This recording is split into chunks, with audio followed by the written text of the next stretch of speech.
Muy buenas noches. Hoy día vamos a hablar respecto al contexto de la pandemia en los jóvenes. La salud mental de los jóvenes peruanos ha sido un tema muy creciente y preocupante y de atención. Para profundizar en este tema crucial, hemos tenido el privilegio de conversar con la psicóloga Diana Sagasti, experta de salud mental y bienestar público. ¿Qué tal? Buenas noches, ¿cómo está? Como la primera pregunta que tenemos es, ¿cómo ha observado usted el impacto de la pandemia en la salud mental en los jóvenes peruanos? Muy bien, mira, desde mi perspectiva te voy a hablar. Yo actualmente estoy trabajando en un centro de salud nivel 2, en un centro de salud mental. Desde mi perspectiva puedo ver el cambio de que ha habido. Hay muchos temas de depresión, de ansiedad, también de diserción escolar, porque ha habido todo este cambio de lo que es el tema de la educación virtual. ¿Y cuáles fueron los más comunes, como nos estaba hablando de la ansiedad, depresión, más comunes en los jóvenes durante este proceso de la pandemia? Más común y el mayor indicador que ha suscitado es el tema de la depresión. Actualmente yo trabajo en un centro de salud, trabajo para la gerencia regional acá de Chiclayo, lo cual pertenece a un centro de salud y lo que mayor se ha dado, según los indicadores que nosotros evaluamos de manera mensual, es el tema de la depresión y la ansiedad. Si bien es cierto, la depresión y la ansiedad tienen tres niveles, los cuales son leve, moderado y mayor, se ha dado siempre lo que es desde, según este año y el año pasado, se ha dado desde el nivel moderado a mayor, lo cual para nosotros como centro de salud requiere el tema de la referencia para un centro de salud mental comunitario. ¿Qué factores usted cree que ha contribuido más que todo a la aparición de dichos problemas de salud mental? Lo que mayormente ha contribuido es el tema de los problemas en el hogar, problemas disfuncionales, el tema de repente de las separaciones entre padres. Esto ha aumentado a de que los jóvenes lleven de repente el tema de la depresión, de la ansiedad, el tema también de la comunicación, que hoy en día es vital. Muchas veces nosotros no llevamos en nuestro hogar una comunicación de manera asertiva, sino agresiva o pasiva. Y esto es un factor mayor, porque si nosotros abarcamos desde ahí que no nos podemos comunicar con nuestros padres, nuestros hermanos, abarca un mayor problema. Y hoy en día, con esto de la pandemia, sí se ha dado bastante el tema de las separaciones dentro del hogar. ¿Ha tenido alguna influencia las redes sociales y los medios de comunicación respecto a la salud mental de los jóvenes durante este proceso de la pandemia que repercutió?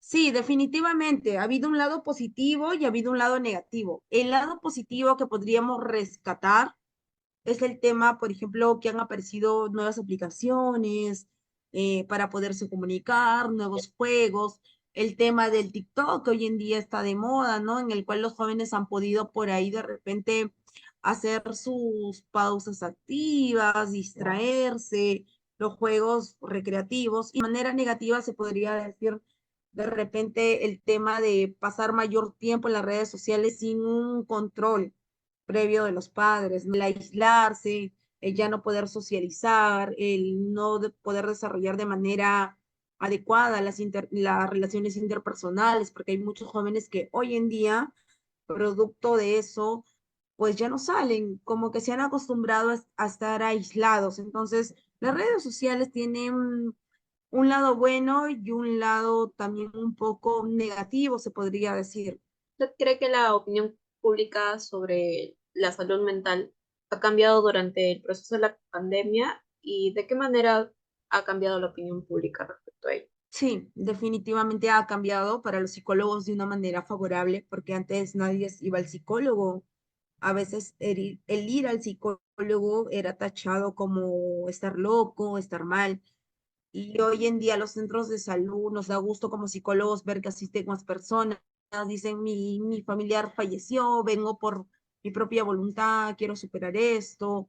O mire, me separé de mi pareja en la pandemia. Y hoy en día nosotros tenemos más pacientes incluso antes de la pandemia. Este proceso que tuvieron los jóvenes, más que todo en el proceso del fallecimiento y todo lo demás, ¿han tenido los jóvenes un acceso adecuado respecto a los servicios de salud mental? No, Han habido un poco de interferencias, un poco de problemas, porque cuando nosotros iniciamos la pandemia, se dio prioridad a las plazas de los médicos. Médicos y enfermeras trabajaron primero. Psicólogos no trabajamos, trabajamos después de 3 a 4 meses, cuando ya las personas comenzaban a fallecer. Y vinieron lo que eran los puestos para los psicólogos emergencistas o los psicólogos CAS-COVID, que eran las plazas que se estaban aperturando, psicólogos CAS-COVID. Cuando vieron que ya las personas comenzaban a fallecer, llamaban a los psicólogos. Pero desde un comienzo se dio prioridad a la medicina humana y a los enfermeros. Entonces, después se dieron cuenta que era de vital importancia el contratar psicólogos porque las personas a nivel emocional estaban mal. Incluso habían pacientes que eran hipocondríacos, ¿no? Que de repente les daba la tos y decían, tengo COVID, o me cuesta respirar, estoy mal, quiero oxígeno. Entonces ahí se dieron cuenta de la importancia de contratar psicólogos. Entonces al comienzo sí era de repente un poco tedioso y poco a poco se fue ya desarrollando ya de manera normal la atención oportuna de nuestra área, pero sí le ha costado a los jóvenes bastante porque tienen que sacar su cita, la cita pues no es algo que se da de manera rápida, hay que esperar una semana y cuando tú tienes un tratamiento tienes que tú estar coordinando con el psicólogo para ver la agenda, ¿no? Según el paquete de atención que tú necesites. Si tienes ansiedad, si tienes depresión, en qué turnos tu psicólogo atiende, porque a veces también hay turnos que nos toca libre. Entonces, tratar de adecuarnos de una manera oportuna, tanto para que el paciente no pierda su tratamiento, porque también cuando deja de venir es como que dicen, no, ya no voy a ir al psicólogo a hacerme atender, y también uno de repente pierde ese paciente y el paciente también ya deja de asistir. ¿Cómo evaluaría más que todo la respuesta del sistema de salud mental peruano ante estos problemas durante la pandemia?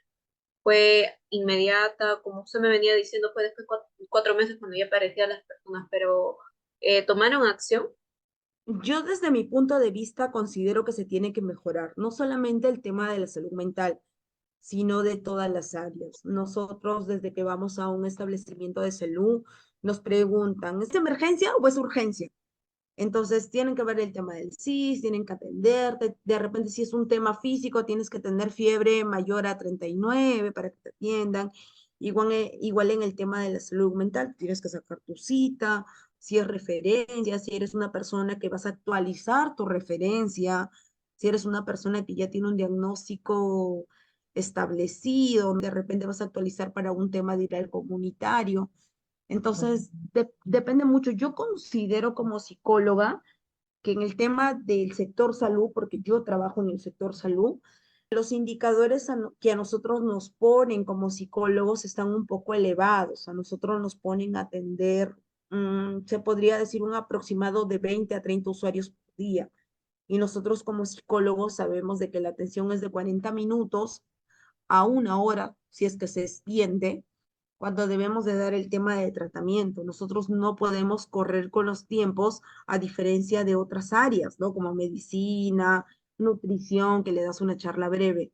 Nosotros como psicólogos sí necesitamos una atención más oportuna, una atención más extensa. Entonces, cuando a nosotros nos piden metas, por cumplir las metas, a veces uno tiene que correr contra el tiempo y considero de que hay que mejorar bastante ese tema, ¿no? ¿Qué medidas adicionales cree usted que deberían tomarse para la mejora en apoyo de salud mental hacia los jóvenes? La medida que se debe tomar viene desde el ministro de Salud en mejorar los indicadores que nosotros nos establecen, para que nosotros podamos brindar una salud oportuna no solamente a los jóvenes, sino a los adultos mayores, a toda la comunidad. Pero enfocándonos en los adolescentes se tendría que abarcar desde la prevención, ir a pueblos jóvenes, ir a colegios, ir a vasos de leche, ir donde estén los jóvenes, porque hoy en día se trabaja con los jóvenes para poder prevenir cualquier problema de salud mental. ¿Qué papel pueden jugar las universidades y las escuelas ante el apoyo de salud mental ante sus estudiantes? Las universidades, los colegios, cualquier institución educativa juegan un papel muy importante porque ellos como universidad o colegio captan a los alumnos que de repente pueden tener algún problema, alguna dificultad de aprendizaje, problema en el hogar y pueden hablar con el psicólogo de la institución educativa o de la universidad para que éste lo derive a un centro de salud. Como yo te vuelvo a decir, yo trabajo en un centro de salud, entonces si me toca un colega mío que está en una universidad y capta a un estudiante con depresión moderada o mayor, le va a recomendar al estudiante que se acerque al centro de salud el cual tiene su CIS para que pueda recibir su tratamiento oportuno. Y si yo, como psicóloga del centro de salud, veo que yo lo puedo tratar, bienvenido sea. Pero si veo que el problema es mayor, de repente tiene una depresión mayor, yo lo refiero a un centro de salud mental comunitario.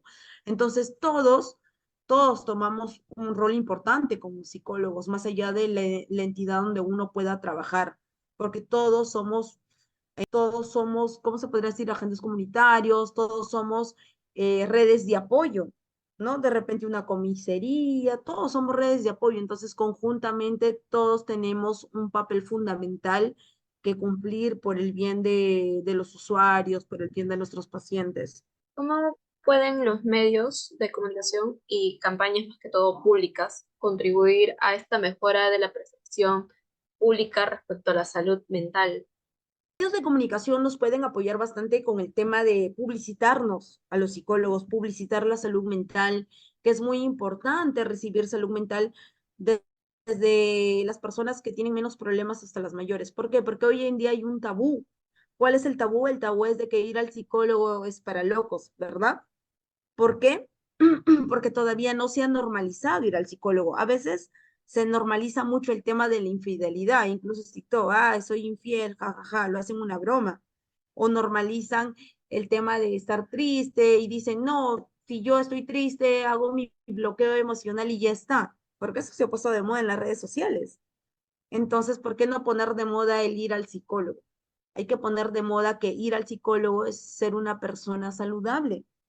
Ir al psicólogo es algo muy bueno y que si una persona va al psicólogo podría ser pues una buena pareja, ¿no? Desde las municipalidades hoy en día están pidiendo como requisito para casarse el tema del certificado psicológico y algunos se ríen, pero es de vital importancia porque de repente la persona puede tener alucinaciones y tú no sabes, o puede tener algún problema mental y uno no lo sabe captar a tiempo y después vienen las consecuencias. ¿Qué desafíos anticipa usted para la salud mental de los jóvenes peruanos en el periodo de la postpandemia? El desafío más grande yo creo que es asumir y el ir al psicólogo, porque después de la pandemia, como te repito, han habido procesos de duelo, han habido carencias, han habido cuadros de ansiedad, cuadros de depresión, y el mayor desafío es el que el joven asuma de que necesita un tratamiento, él necesita ir, porque nosotros como psicólogos no podemos obligar al paciente a asistir,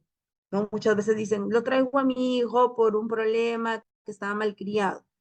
Entonces, tú no puedes llevar a una persona de repente sin su voluntad. Lo puedes orientar en el primer momento y que el niño o el adolescente decida, pero si la persona no quiere desde un primer momento ser atendido, no lo puedes obligar. Entonces, para nosotros como psicólogos, eso es nuestro mayor desafío. Agradecemos más que todo profundamente a la psicóloga Diana Sagastey por habernos brindado su tiempo y compartir su valiosa perspectiva respecto al impacto de la pandemia en la salud mental en los jóvenes peruanos. Sus insights han sido de iluminadores para nosotros, más que todo para permitirnos comprender cómo podemos mejorar en los desafíos que se enfrentan esta generación en términos de bienestar psicológico. Muchas gracias. Gracias.